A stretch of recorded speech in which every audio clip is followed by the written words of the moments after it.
तो जब तक ऐसा अर्थशास्त्र रहेगा, जब तक कोई भी प्रधानमंत्री या कोई भी मैनेजर या कोई भी मैनेजमेंट में आ जाए चाहे, वो क्या कर लेगा? क्या कुछ कर लेगा? इतना ही होगा कि अगर वो कुछ भ्रष्टाचारी है, ऐसा कुछ नहीं है, तो थोड़ा बेहतर करेगा बस। लेकिन थोड़े से क्या बेहतर हो जाता है? जैसे अरविंद केजरीवाल है, मान लिया वो बाकी दूसरी पार्टियों से थोड़ा अच्छा काम कर रहा है, लेकिन थोड़ा सा ही अच्छा काम कर रहा है। वहां पर भी सबको एजुकेशन नहीं मिल जा रही है, सबको जॉब नहीं मिल जा रही है, सबको एक बढ़िया, जैसे मैंने बोला कि कम से कम 50 से 70 हजार रुपए की आमदनी वाली, उसी को जॉब कहना चाहिए। उसके नीचे तो जॉब बोलना भी बेकार है। अगर आपको आपके काम से 50 से 60 70%, 50 से 60 70 हजार रुपए की इनकम हर महीने नहीं हो रही है, तो इसे जॉब बोलना बेकार है। उसे तो हम मजबूरी बोले कि भाई मजबूरी है, अब जॉब नहीं है तो कुछ तो काम करेंगे, कुछ तो कमाएंगे, कुछ तो खाएंगे। उन्हें जॉब नहीं बोलना चाहिए, उसे रोजगार की श्रेणी में नहीं रखना चाहिए। लेकिन आज के लोग या आज की सरकारें पकौड़ा बेचने को भी रोजगार में रख लेती, जो 3 4 6 8 10 हजार रुपए कमा रहा है।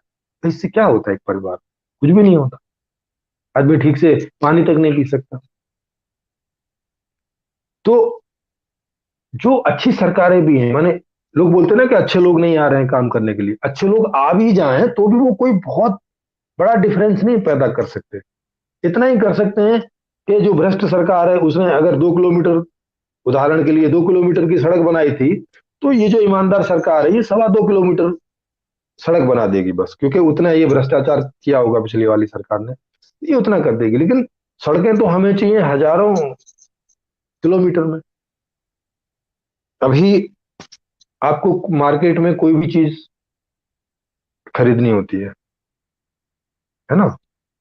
तो आपको खरीदने के लिए सबसे पहले आपको अपनी जेब देखनी पड़ती है, क्योंकि आज की व्यवस्था में यही तरीका है कि अगर आपके पास पैसा है तो आप बाजार में जाके पैसा देके कोई चीज खरीद सकते हैं।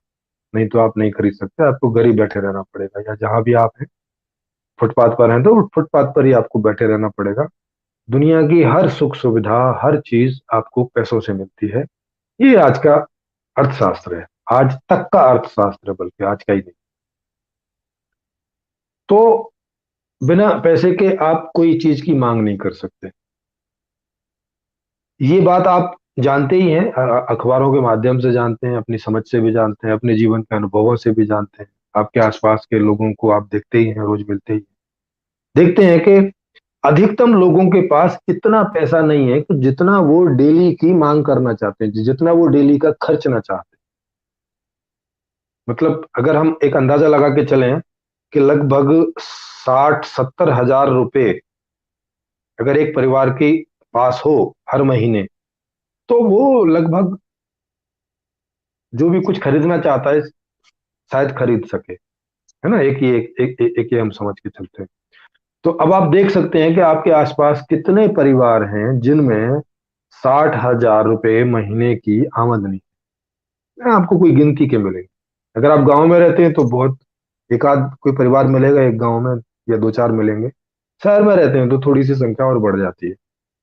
आपके आसपास माने 100 परिवारों में 10 परिवार आप मुश्किल से पा पाओगे इस अर्निंग का, इस आय के, जिनका आय का स्रोत ऐसा है कि वो उन्हें हर महीने 50 60 हजार रुपए की अर्निंग देता है। ऐसे 10% लोग मुश्किल से आप पा पाओगे। तो 90% लोग ऐसे कौन है जिनकी आय इससे कम है, या और भी कम है, या और है ही नहीं है, बिल्कुल जीरो है। तो इन लोगों की संख्या 90% है। अब 90% में आप समझ सकते हैं कि 90% लोग जितनी मांग करना चाहते हैं उतनी मांग नहीं कर पा रहे, चूंकि उनके पास आमदनी नहीं है, पैसा नहीं। अब वो मांग नहीं कर पा रहे तो इससे हो क्या रहा है? इससे ये हो रहा है कि मार्केट में मांग नहीं पैदा हो रही है। अब मांग नहीं पैदा हो रही है तो जो लोग भी इसका प्रोडक्शन करने में लगे हैं वो इसका प्रोडक्शन नहीं करेंगे, क्योंकि जब मांग ही नहीं है तो प्रोडक्शन करके क्या करेंगे? तो प्रोडक्शन थोड़ा होता है। तो जब मांग थोड़ी है तो प्रोडक्शन भी थोड़ा होगा। आगे इन चीजों की हम आप लोगों को स्लाइड दिखा के भी समझाएंगे। आज केवल इंट्रोडक्शन का ही है, इसलिए ये मैं आपको ऐसे ही बता दे रहा हूँ वर्बली। तो मांग कम है तो उसका प्रोडक्शन कम होगा। अब प्रोडक्शन कम होगा तो उसमें एम्प्लॉयमेंट भी कम ही पैदा होगा ना, क्योंकि अगर थोड़ी चीज हमें बनानी है, थोड़ी चीज पैदा करनी है, तब थोड़े ही लोग चाहिए। और ऊपर से मशीनी युग भी है, तो एक मशीन दसों बीसों पचासों आदमियों का काम कर देती तो और भी कम आदमी चाहिए। तो एम्प्लॉयमेंट बहुत कम पैदा होता है, जो रोजगार है वो बहुत कम पैदा होता है। अब रोजगार कम पैदा होगा तो इधर एक दूसरा नियम है कि बिना रोजगार के आपको कोई आमदनी होगी नहीं। भाई कोई ना कोई जॉब, कोई ना कोई बिजनेस, कुछ ना कुछ ऐसा होना चाहिए कि जो आप उसमें काम करते हो या आप बिजनेस करते हो जिससे आपको आय हो, और जिन पैसों से आप जाके मांग कर सकें। तो बहुत कम रोजगार पैदा होता है। आपने देखा भी है भारत में कि मोदी जी ने हर साल 2 करोड़ जॉब पैदा करने का वादा किया था। उन्होंने कुछ सोचा होगा जब वो प्रधानमंत्री नहीं थे। आके उन्होंने काफी अपनी तरफ से कोशिश की होगी, और देखा कि जॉब पैदा होने की तो छोड़ो, जो थे वो भी जाने लगे थे। इससे आप समझ सकते हो कि जॉब क्यों नहीं पैदा होते। क्यों नहीं पैदा होते? क्योंकि अगर आप मांग नहीं बढ़ा पाते तो जॉब नहीं पैदा होंगी। मांग बढ़ाने के जो तरीके इन लोगों के पास रहते हैं, उनसे कुछ खास मांग बढ़ती नहीं। अगर वो वैसा करे भी तो बहुत थोड़ा सा फर्क पड़ता है, 5-10% का, जो हो रहा था पहले, मतलब उससे ज्यादा नहीं होता, क्योंकि अर्थशास्त्र ऐसा लिया हुआ है। तो अब रोजगार नहीं पैदा हो रहा तो लोगों के पास पैसा नहीं आएगा। पैसा नहीं आएगा तो फिर से वो मांग नहीं कर पाएंगे। माने वो आदमी इस अर्थशास्त्र का जो ये चक्र चल रहा है, कौन सा, मांग करना, प्रोडक्शन करना और रोजगार करना और आपूर्ति होना, ये जो चक्र है, इसमें 90% आदमी पार्शियली आ पाता है, आंशिक रूप से ही भाग ले पाता है। क्योंकि वो मांग करेगा तब फिर वो भाग लेगा, अगर मांग ही नहीं करेगा तो भाग ही नहीं ले पाएगा। तो इसमें केवल 10% लोग ही ठीक से भाग ले पाते हैं। तो 10% लोगों के लिए ही ठीक से प्रोडक्शन हो पाता है। बाकी लोगों के लिए वो इसमें भाग नहीं ले पाते क्योंकि पैसा नहीं उनके पास में। तो वो इस अर्थशास्त्र से ये जो पूरा वित्तीय सिस्टम है, या ये जो पूरी हम बोले पूरी जो व्यवस्था है, उसमें उनका हिस्सा ही नहीं आ पाता। वो भाग ही नहीं ले पाते, वो उससे बाहर ही रह जाते।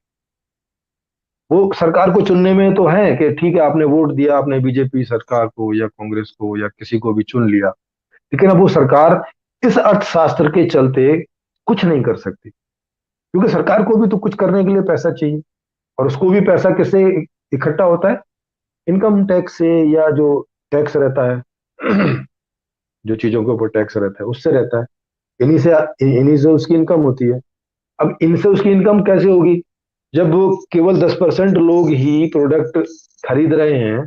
तो थोड़ी इनकम होगी ना सरकार की भी। तो सरकार के पास भी थोड़ा ही पैसा इकट्ठा होता है, तो वो भी थोड़े ही काम कर पाती है, जितने के वादे करती है उतने भी नहीं कर पाती। तो आप देख रहे हैं कि पैसे के चक्कर में बहुत थोड़े काम हो पाते हैं, इस पैसे वाली व्यवस्था के चक्कर से। और जब तक ये व्यवस्था रहेगी, जब तक ये अपने आप को मिनिमम मिनिमम पे रखेगी। क्यों मिनिमम पे रखेगी? क्योंकि आदमी के पास पैसा ही नहीं है, वो मांग ही नहीं करता, तो बात शुरू ही नहीं होती। सुख समृद्धि की बात शुरू ही नहीं होती ना। सुख समृद्धि की बात कब होगी? कि मैं जो चाहूं खरीद सकूं, मेरे पास इतना पैसा हो, तभी तो सुख समृद्धि की बात होगी। तो आप खरीदने को बैठोगे, जो बनाने वाले हैं उनको मालूम होगा कि हाँ भाई, हम कितना भी सारा प्रोडक्शन बना दें, खरीदने के लिए लोग बैठे हैं, उनके पास है पैसा, तो तब वो बनाएंगे। तब बनाएंगे इसका मतलब है कि उनको ज्यादा लोग चाहिएंगे वो सब बनाने के लिए, तब फिर रोजगार पैदा होगा।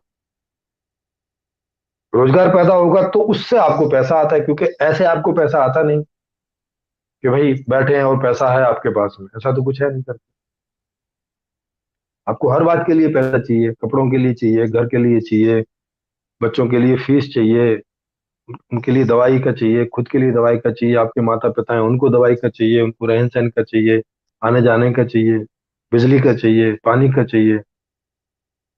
सारी चीजों में तो पैसा ही चाहिए होता है। अब आपके पास थोड़ा पैसा है तो आप उसको थोड़े से में ही मैनेज करने की कोशिश करते हो। तो क्या रहता है कि ये व्यवस्था आपको मिनिमम पे रखती है, कम से कम आर्थिक स्तर पे रखती है। कुछ ही लोगों को मौका मिल पाता है, जो 1 से लेकर 10% तक हैं, कि जिन पर ये सारा पैसा चला जाता है। जैसे ऑक्सफैम की रिपोर्ट है, ऑक्सफैम की रिपोर्ट क्या कहती है कि 73% जो आमदनी है भारत देश में, टोटल आमदनी, वो 1% लोगों की जेब में जा रही है लगातार। आमदनी, आय, जिससे आप मांग करते हैं, अब वो तो अब वो तो 1% की जेब में चली जा रही है। माने 1% लोग वो हैं जिन्हें जितनी जरूरत है पैसे की, उससे भी ज्यादा पैसा जा रहा है। तो अब उन्हें जितनी जरूरत है वो तो इतनी मांग करेंगे, बाकी पैसा तो उनके पास ऐसे ही फालतू में रहेगा स्टोर की हुई, वो उसका कोई यूज नहीं कर सकते वो।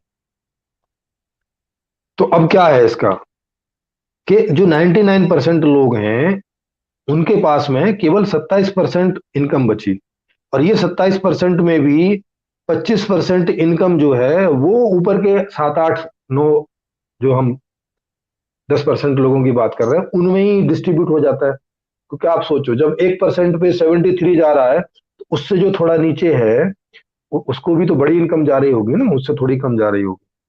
तो क्या होगा कि ये लगभग लगभग 98% जो इनकम है वो ऊपर के 10% लोगों पर सिमट जाती है। बाकी जो 98% लोग हैं उन तक तो 2% में ही गुजारा चलता है। मतलब आप लोग छाछ में ही जी रहे हैं ज्यादातर। ये मैंने आपको एक हल्की सी एक झलक दिखाई आज के खराब अर्थशास्त्र की, आज के जाहिल, जंगली, अनपढ़ टाइप के अर्थशास्त्र की। यूं तो इसकी पढ़ाई होती है यूनिवर्सिटी में, यूं तो इसमें लोग पीएचडी भी करते हैं आज के अर्थशास्त्र में, यूं तो इसके प्रोफेसर भी हैं, यूं तो इस पर बड़ी बड़ी बातें होती हैं, यूं तो इस पर बड़े बड़े सेमिनार होते हैं। मगर ये है जाहिल टाइप का ही, अनपढ़ टाइप का, ये जंगली टाइप का अर्थशास्त्र है। एक ऐसा जंगली टाइप का अर्थशास्त्र जो केवल और केवल 10% लोगों के लिए ही थोड़ा बहुत कुछ ठीक सा जीवन स्तर दे पाता है। 90% लोगों का ये जीवन स्तर नहीं दे पाता, उनको जंगली जैसा ही जीवन जीना पड़ता है, या दूसरे लोगों के दया दृष्टि पे ही उनका जीवन जो है वो संचालित हो पाता है।